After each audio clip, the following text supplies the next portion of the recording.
नमस्कार दोस्तों। माँ और बहनों की बात को सुनकर बेटी ने की पत्नी के साथ मारपीट। फिर पत्नी ने किया कुछ ऐसा कि सास और ननद के पैरों से जमीन खिसक गई। राम किशन के एक बेटी थी और एक बेटा था। बेटी की शादी 4 साल पहले की गई थी। अब बेटी की शादी करनी थी।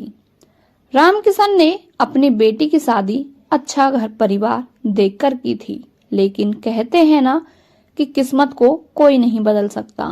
मीना की शादी एक अच्छे परिवार में हुई थी, जहां किसी चीज की कोई कमी नहीं थी। कमी थी तो बस संस्कार की। सासू माँ ने अपने दोनों बेटों को सब कुछ सिखाया था। अगर नहीं सिखाया था तो वो था औरतों की इज्जत करना। अपनी माँ बहन की इज्जत करना तो सिखाया था, पर दूसरे घर से आई बेटी की कैसे कदर करनी होती है वह नहीं सिखाया था। दोनों बेटे अपनी पत्नी के पैरों की जूती समझते थे। ढंग से बात कैसे की जाती है यह पता ही नहीं था। कहीं पर भी बेइज्जती कर देने में तो अपनी शान समझते थे।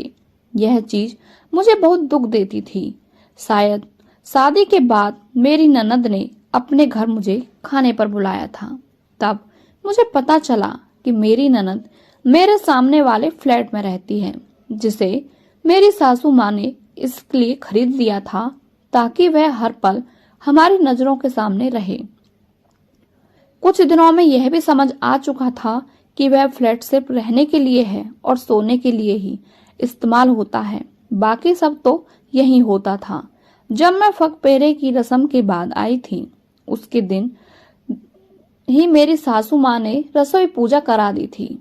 रसोई पूजा के 2 दिन बाद जब मैं सबके लिए चाय नाश्ता बनाने गई तो देखा उनके दोनों बच्चे स्कूल के लिए होकर अपने टिफिन लेकर बैठे थे।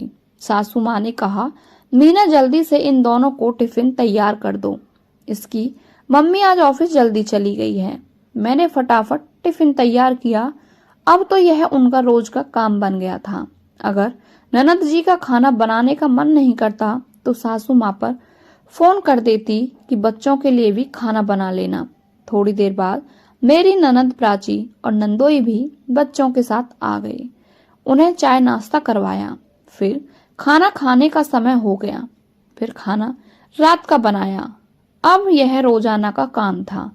उनके बैठने और खाने से मुझे कोई दिक्कत नहीं थी, क्योंकि बड़ी ननद थी, कोई बात नहीं। पर समस्या ये थी कि वो दिन भर सासू माँ के कान भरती, जिस कारण वह कभी भी मुझसे ढंग से बात नहीं करती थीं।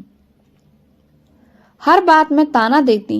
काम के लिए कभी कामवाली रखने की बात होती थी तो अक्सर यही कहती, 4 लोगों का तो काम है, काम वाली की क्या जरूरत है। जहां तक मेरी बेटी का सवाल है, उसको तो खाना कभी कभी ही इसे बनाना पड़ता है।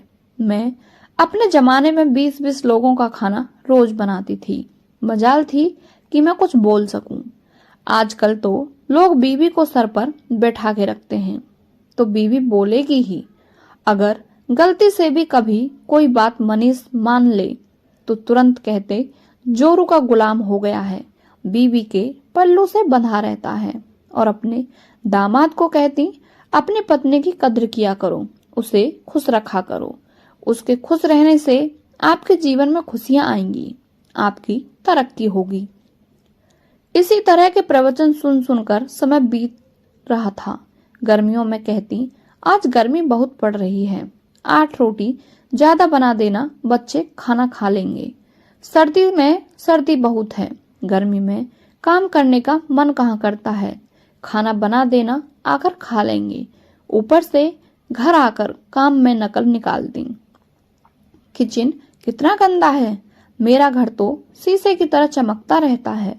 मनीष भी ननद की बात सुनकर मुझ पर बरस पड़ते। मैं जीती रही थी पर मुझे घुटन हो रही थी। दिल करता यहाँ से भागकर कहीं दूर चली जाऊं, पर मम्मी पापा ने कहा था, पति का घर ही तुम्हारा घर है, हर हाल में वहीं रहना पड़ेगा। तो मैं ताने सुन सुनकर समय काट रही थी। जब कभी मायके वालों के सामने मनीष मुझे डांट देते, मेरी बेइज्जती कर देते तो मेरा बहुत दिल दुखता। मैंने कभी भी अपने पापा, अपने भाई, अपने जीजा जी को इस तरह का व्यवहार करते नहीं देखा था। इसलिए मुझे बहुत अजीब लगता।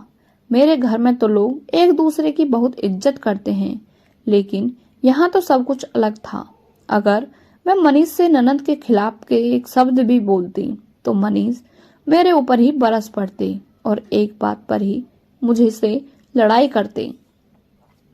लड़ाई की आवाज सुनकर सासू माँ के कान हमारे कमरे में ही रहते। शादी के 3 साल बाद मैं माँ बनने वाली थी। मैं खुश नहीं रहती थी, चिड़चिड़ी हो गई थी। कुछ अच्छा नहीं लगता था, कुछ भी खाने का मन नहीं करता था। ऊपर से ननद और ननद के बच्चे दिन रात घर में ही पड़े रहते थे। न किसी से कुछ कह पाती, न सुन पाती। हमेशा अंदर ही अंदर घुटन के कारण खून की कमी हो गई थी। डॉक्टर ने बताया कि इन्हें खुश रखा करो, खून बहुत कम है। 2 महीने बाद डॉक्टर ने मुझे बेड रेस्ट करने को कह दिया, क्योंकि मुझे चलने में भी चक्कर आते थे। अब घर का सारा काम सासू माँ पर आ गया।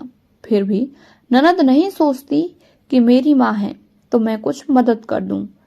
जब एक दिन सासू माँ ने कहा कि मैं काम वाली रख लेती हूँ और तू खाना बना दिया करना, मुझसे अब नहीं होता है। इस पर वह गुस्से में बोली, ऐसे बुरे दिन नहीं आ गए हैं कि मैं मायके में नौकरानी का काम करूं, भाभी की नौकरानी बनूं।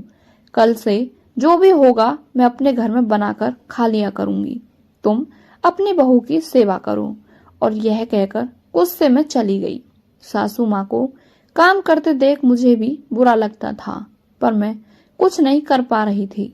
जब भी कुछ सासू माँ या बहन के लिए मैं बोलती तो कहते वह बड़ी बहन है, और बड़ी बहन और माँ तो भगवान का रूप होती हैं।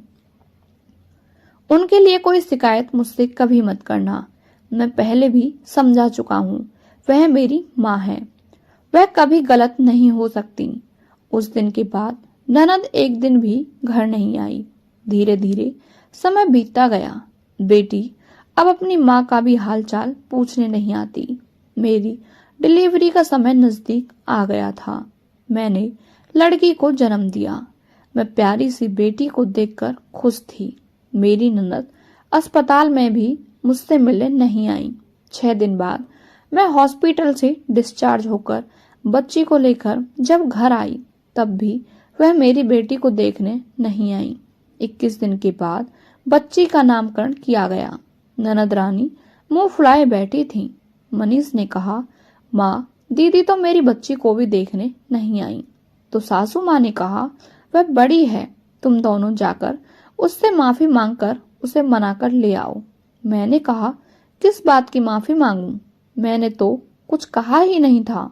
इस पर मनीष बोले, मम्मी ने जो तुम्हारी वजह से ही तो दीदी से काम करने के लिए कहा था, इसमें तुम्हारी ही तो गलती है। अगर तुम अपना ध्यान रखती तो डॉक्टर बेड रेस्ट करने की बोलता ही नहीं। यह सब होता ही नहीं जो आज हो रहा है। दीदी को 8 महीने हो गए हैं हमारे घर आए बिना। सारे फसाद की जड़ तुम ही हो। अब चुपचाप चलो और दीदी को मनाकर घर ले आते हैं। मैंने भी सोचा कुछ बोलने से यहाँ पर फायदा तो है नहीं, चलो चलती हूँ, माफी मांग लेती हूँ। दीदी घर चलिए, जो हुआ उसे भूल जाइए और मुझे माफ कर दीजिए। इतना सुनते ही वो मुस्कुराई। मुझसे ऐसा लगता रहा जैसे वह कह रही थी मैं जीत गई। इसके बाद सबको पता था कि अब मैं घर का काम करने के लिए तैयार हो गई हूँ, तो उनका आना जाना फिर से पहले जैसे शुरू हो गया था। एक दिन जब बेटी की वैक्सीनेशन करवाकर घर लौटी तो पता चला कि मेरी ननद सासू माँ से कह रही थी, आजकल मीना का व्यवहार बहुत बदला बदला सा लगता है। मनीष के डर से कुछ नहीं बोलती है, पर मुझे ऐसा लगता है जैसे वो मेरे आने से खुश नहीं है। वो तो चाहती है मैं यहाँ आना जाना बंद कर दूं। अब तुम ही बताओ, अगर मैं आती हूँ तो अपने माँ बाप के घर आती हूँ। माँ, मैं अगर खाती हूँ तो अपने माँ बाप का, अपने भाई का, उसके बाप का तो नहीं खाती। फिर वह क्यों ऐसा करती है? जैसे मुझ पर बहुत बड़ा एहसान कर रही हो। ननद जैसी इज्जत भी नहीं देती। इतना सुनते ही मैं घर के अंदर आ गई। तभी मैंने कहा, मुझे कहना तो नहीं चाहिए दीदी, पर कह रही हूँ, ननद जैसी इज्जत आपको कैसे दूं? अब आप ननद तो रही नहीं, पड़ोसन बन गई हैं। फर्क तो पड़ेगा ही। जहां तक खाना खाने की बात है, सही कहा आपने। आप अपने बाप भाई का ही खाती हैं, मेरा नहीं। पर वह मेरे पति भी हैं और मेरे भी ससुर हैं। जिस समय मुझे आपकी सबसे ज्यादा जरूरत थी, आपने उस समय तो मुड़कर भी नहीं देखा। अब मैं बहुत खुश हूँ। बिना वजह गुस्सा होकर अपने घर बैठ गई, ताकि आपको यहाँ कोई काम न करना पड़े। जब मैं आप सबको करके खिलाती थी, तब तो रोजाना आ जाती थी। जब मेरे घर वाले का समय था तो मुंह फुलाकर बैठ गईं। उससे मेरी नजरों में आपकी इज्जत कम हो गई। अगर उस समय आप उस घर को थाम लेती तो ऐसा महसूस होता कि हम सब की बड़ी बहन हमारे पास रहती है, जो हमारी हर पल मदद करेगी, हमारा साथ देगी। सब बातें आप इन्हें बता भी देंगी तो मुझे डर नहीं, क्योंकि क्या होगा, ज्यादा से ज्यादा लड़ाई करेंगे या मारपीट करेंगे। वह मेरी बेइज्जती तो पहले भी करते थे और आज भी करेंगे। यह तो उनका रोज का काम है। इससे मुझे कोई फर्क नहीं पड़ता। पर पता नहीं क्यों सासू माँ और ननद दोनों ने मनीष को रो रो कर सब कुछ बता दिया। सास और ननद की बात सुनते ही मनीष का गुस्सा 7वें आसमान पर चढ़ गया।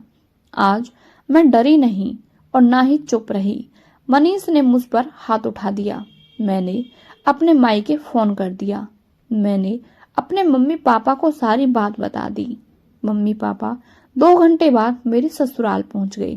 पापा के आते ही मनीष ने मेरी चुगली करनी शुरू कर दी। पापा ने मुझे अपने पास बुलाया और उनके सामने ही सारी बात पूछी। मैंने भी सारी बात सच सच बता दी। पापा ने एक काम बहुत अच्छा किया था कि फोन में सारी रिकॉर्डिंग कर ली थी। पापा ने कहा, अगर मेरी बेटी मुझसे कोई बात नहीं कहती है और खुद ही खुद झेलती है तो वो मेरे संस्कार हैं। आपको क्या लगता है इस हाल में इसको यहाँ छोड़कर जाऊंगा? जैसे आप अपनी बहन का बंदोबस्त कर सकते हो, उससे अच्छा मैं अपनी बेटी को अपने पास रखूंगा और आप पर घरेलू हिंसा का केस डालूंगा। ये सुनते ही सासू माँ के पैरों से जमीन खिसक गई। सासू माँ ने मनीष को पापा से माफी मांगने के लिए कहा। मनीष बोला, पापा आगे से ऐसी गलती कभी नहीं होगी। प्लीज हाथ जोड़कर मुझे माफ कर दो। मुझे मीना पर हाथ नहीं उठाना चाहिए था। पापा ने पहली गलती समझकर माफ कर दिया और अपने घर चले गए। अब दोनों माँ बेटी बड़ा ही प्यार जताने लगी। मेरी बेटी के लिए प्यार आने लगा। इधर जैसे जैसे बेटी बड़ी होने लगी थी, मनीष का व्यवहार में भी अब सुधार आने लगा। वह सोचने लगे थे कि अगर मेरी बेटी के साथ कोई इस तरह का व्यवहार करेगा तो मुझे कितना बुरा लगेगा। मेरे लिए अब ये उम्मीद ही काफी थी कि एक दिन सब ठीक हो जाएगा, और अब सब ठीक भी हो गया। अब मनीष मेरे लिए हमेशा आवाज उठाते हैं और मुझसे लड़ते भी नहीं हैं। और दीदी से भी कह दिया, दीदी आप अब अपनी जिम्मेदारी खुद उठाएं। मेरी बेटी मेरे लिए नई जिंदगी लेकर आई है। अब हमारा परिवार बहुत खुश है। दोस्तों, बहुत से माता पिता ऐसे होते हैं जो आवेश में आकर अपनी ही बेटियों का घर बर्बाद कर देते हैं, क्योंकि बेटियां अपने ससुराल में ही अच्छी लगती हैं। अगर कोई गलती कर रहा है तो उसको समझा बुझाकर दूसरा मौका दे देना चाहिए। आपकी इस कहानी के बारे में क्या राय है, हमें कमेंट करके अवश्य बताएं। और यदि आप हमारे चैनल पर नए हैं तो चैनल को सब्सक्राइब करके बेल आइकन अवश्य प्रेस करें। मिलते हैं आपसे अगली कहानी में। धन्यवाद।